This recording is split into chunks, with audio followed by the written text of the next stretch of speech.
Bonjour et bienvenue dans cette vidéo où je vais te parler des sources d'amour. Dans un premier temps, on va voir pourquoi est-ce qu'on aurait besoin de sources d'amour extérieures.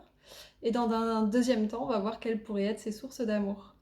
Alors, moi, ce que je constate depuis que j'accompagne mes patients dans ce chemin de réparation, c'est qu'en fait, avant d'apprendre à s'aimer soi-même tout seul, en adulte autonome, eh ben, on a besoin d'être soutenu de l'extérieur parce que c'est très difficile quand on a perdu toute confiance en soi, qu'on a très peu reçu de soutien dans l'enfance, de pouvoir réussir à affronter les étapes et les épreuves qui peuvent être nécessaires pour faire ce chemin d'apprendre à s'aimer soi-même. Très concrètement, on a souvent besoin d'aller revisiter, revoir les traumatismes qui nous ont fait sentir pas aimables, pas valables, etc.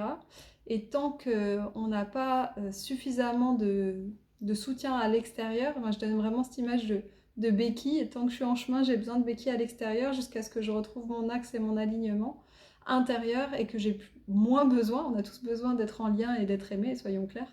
Mais que voilà, j'ai plus besoin de ça fondamentalement pour pouvoir faire le chemin vers mon amour pour moi-même.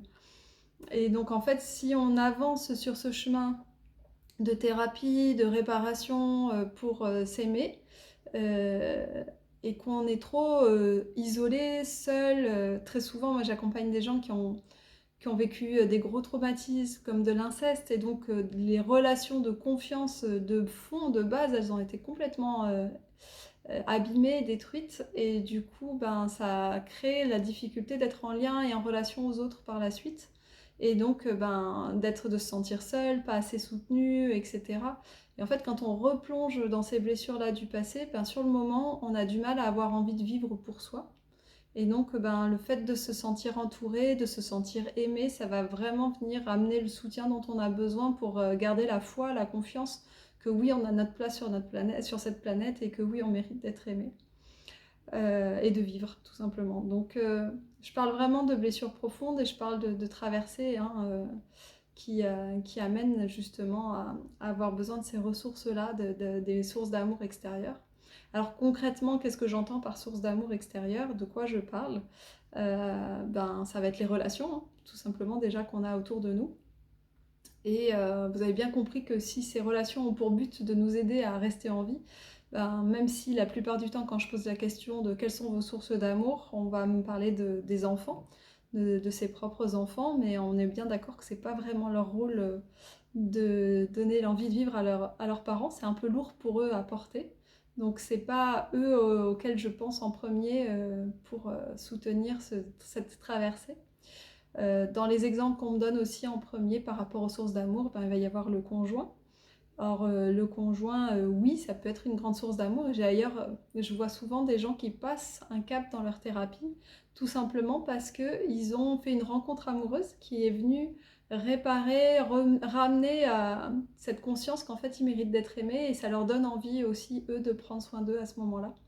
Donc c'est aussi une belle source d'amour, si ce n'est que il faut que ça aille bien dans le couple, ce qui n'est pas toujours le cas, et c'est pas toujours une évidence dans la durée, pour se sentir dans cette sécurité et oser aller voir ce qui est douloureux du passé. Et l'autre source qui revient souvent, c'est la famille, les parents, etc. Donc au fur et à mesure qu'on déconstruit, qu'on va faire ce travail de thérapie, on va se rendre compte que la famille n'est pas toujours la meilleure des sources d'amour, en tout cas inconditionnelle, parce que je ne l'ai pas reprécisé, mais c'est vraiment cette idée d'un amour où on ne se sent pas redevable.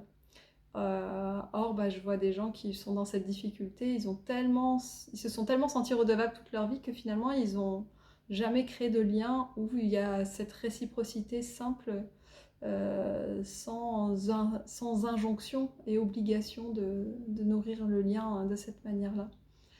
Donc voilà, et du coup quand on a fait ce tour-là et que finalement c'est pas tout à fait ce à quoi on peut s'appuyer, sur quoi on peut s'appuyer, comment on fait?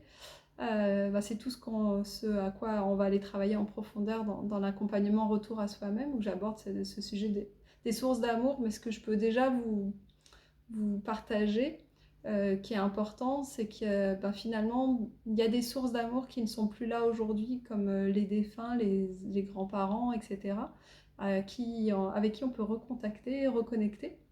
se reconnecter pour vraiment sentir cet amour-là, en fait, qui a été et qui, soi-disant, n'est plus, mais qui ne disparaît jamais. Et puis, on aborde aussi une autre thématique qui est tout aussi importante pour moi, c'est la thématique de la foi et de la connexion à une source d'amour plus grande. Voilà, et que chacun peut apprendre à nourrir dans sa vie. Donc j'espère que ce que je vous partage là, ça vous éclaire un petit peu sur cette importance de nourrir nos liens, nos relations, nos connexions.